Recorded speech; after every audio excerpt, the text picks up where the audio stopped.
Tama nga kayo, may nalaman na ang NBI patungkol kay Ma'am Beth. Ano kaya ito? Yan ay atin nang malalaman mamaya. Magandang araw sa inyong lahat na mga minamahal nating taga-subaybay at taga-suporta ni Sir Paul or mas kilala natin bilang si Pugong Biyahero. Sanay hindi nyo po makalimutan na mag-like sa video na ito. At paunawa tapusin muna ang kabuuan ng video na ito. At para malaman ang nilalaman nito, at maraming salamat po sa pagpatuloy na pagsuporta lalo na sa ating mga kababayang mga Good Samaritan katulad ni Sir Paul at Kalingap Rab at pati na rin si Kuya Val Santos upang suportahan po natin sila palagi at nang sa ganun mas marami pa ang kanilang matutulungan. Maraming salamat po. Sobrang galit na galit ni Ma'am Beth sa kanyang naipadalang balikbayan box kay Pugong Biyahero dahil sa hindi niya nagustuhan ang mga taong nakaplano na sanang makakatanggap nito. Ang gusto kasi ni Ma'am Beth mga minamahal nating taga-subaybay ay sa kanyang pamilya dito sa Pilipinas or sa kanyang mga relatives ipapaabot itong nasabing balikbayan box. Dahil sa kanyang panayam noong nakaraang araw na mas piliin pa niya niyang ibigay ang balikbayan box na ito sa kanyang mga ka-relatives dito sa Pilipinas kaysa mapunta pa ito sa mga ibang tao.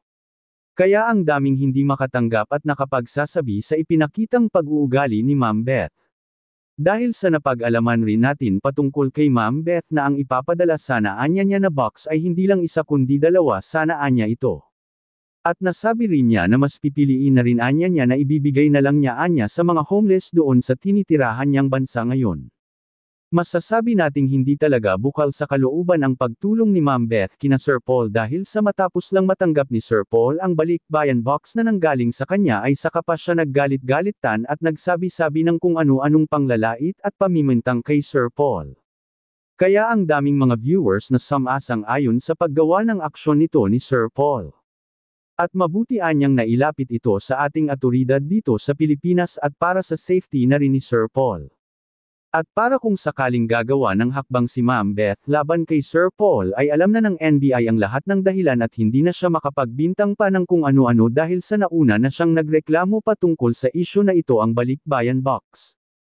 Mahirap man tayo dito sa ating pamumuhay sa Pilipinas ngunit hindi naman masakit sa ating kalooban ang makatulong at tumulong sa mga taong lubos na nangangailangan.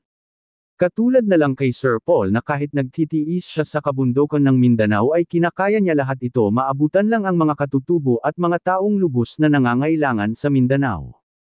Bihira ang mga tao na katulad ni Sir Paul na araw-araw nag-ikot-ikot naghahanap ng matulungan.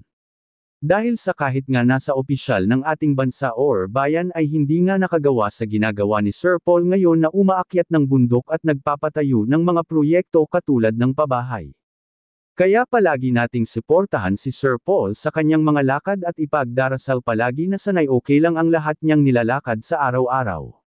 Sa kabilang dako naman ay napag-alaman ng NBI na ang ibinigay na balikbayan box ni Ma'am Beth kay Sir Paul ay mga binibigay lang rin pala ito sa mga kasama niya doon sa ibang bansa, at ang masama pa dito ay pababayaran niya ito kay Sir Paul.